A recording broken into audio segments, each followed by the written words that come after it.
Greetings and blessings from the Most High, Jah Rastafari. Crawford Ashley, the spiritual boxer. I'm talking about boxing as I normally do. And I want to talk about bad decisions and how basically people call it corruption.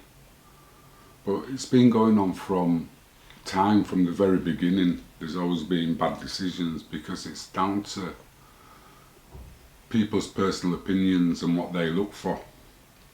And I remember being taught as a kid, before I even had my first fight, that the only people's opinions are the three judges at ringside. And if you've got 3 rounds to get rid of them, and if you don't take them out in the 3 rounds, you cannot complain, whinge or moan about the decision. And my first loss was, I think it was in my 9th amateur fight, or my 10th one, I can't remember. And I understood exactly what my trainer had been telling me. I won the fight easy. Kid called Jay Mannion. And I wasn't bothered.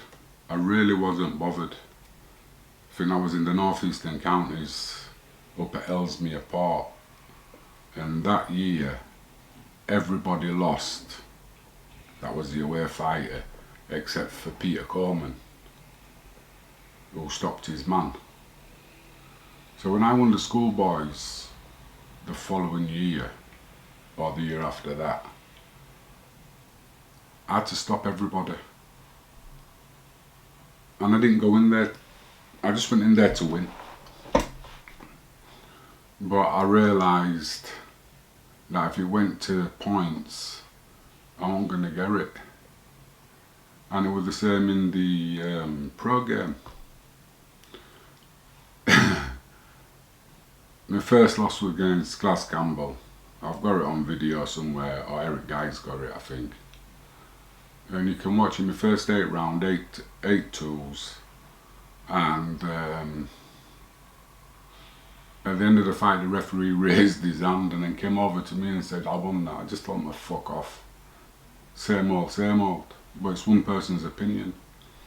And now we see it on big screen, how these results and judges' scorecards, how they differ so much. And these are supposed to be experts, referees and judges. And the scorecards are so wide. Where's the discrepancy? On some of them I can see in close fights.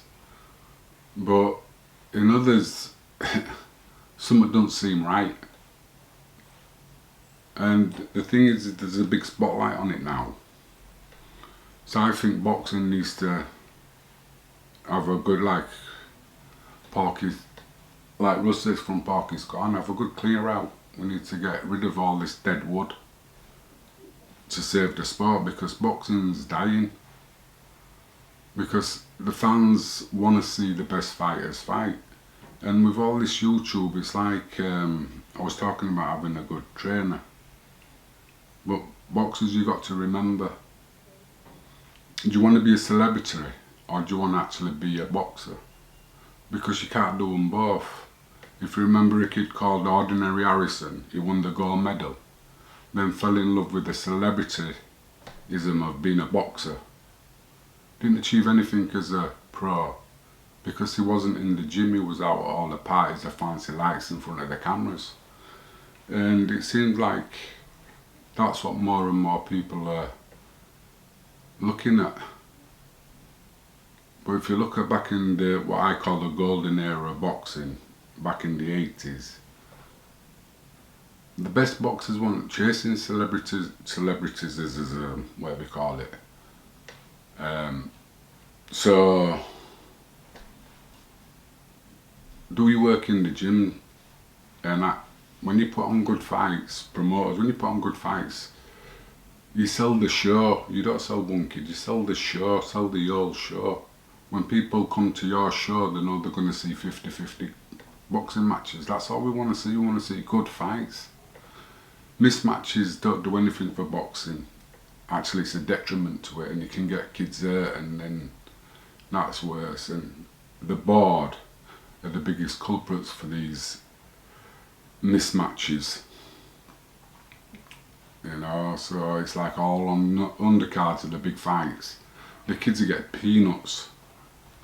So, you know what I mean? Either put 2 fights on, 3 fights, the big fights, and leave the undercard alone. Because you're not helping the kids coming along. I remember one of the big shows of last year, back in the last year, and it was an heavyweight fight. I can't remember it, man, but the guy lost the fight. The guy lost the fight, man. And he's jumping around the ring like he's some superstar. But the promoter knows you lost the fight. You know what I mean? So, where are you going? You'd have gone further with the loss than getting granted the win. Because then you're going to go back to the drawing board and work. Now you think you've done everything right because you won the fight. No, you got the decision, mate. You didn't win the fight. I wish I knew his name. But there's so many bad decisions, and like I say, it don't help anybody, and it puts, for me, a bad smell in boxing. You know, let's see the good fighters fight, you know, not these chats. It's like, I'd like to see Billy Joe Saunders against Caleb Plant. Canelo, there's something about Canelo I just don't rate him. Maybe it's because he was a drug cheat, I don't know. Maybe because he handpicks his opponents. Because every time Canelo fights an opponent, the opponent doesn't seem right. I don't know if it's down to Canelo's style or the strokes that they pull before the fight on the fighter, because I've been there. I know what they do, the psychological games. It's it's bad, man, but it's brilliant as well at the same time. It's a part of the sport, but like I say, us fans of boxing lose out.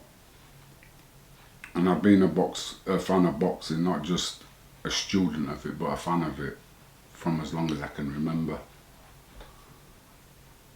So, but that's just a different life. Anyway,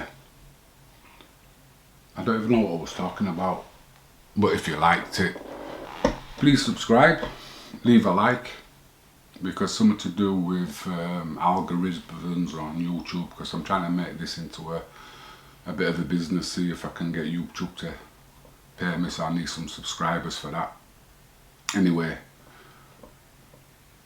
yeah, if you like it, subscribe and please comment. Thanks, bye.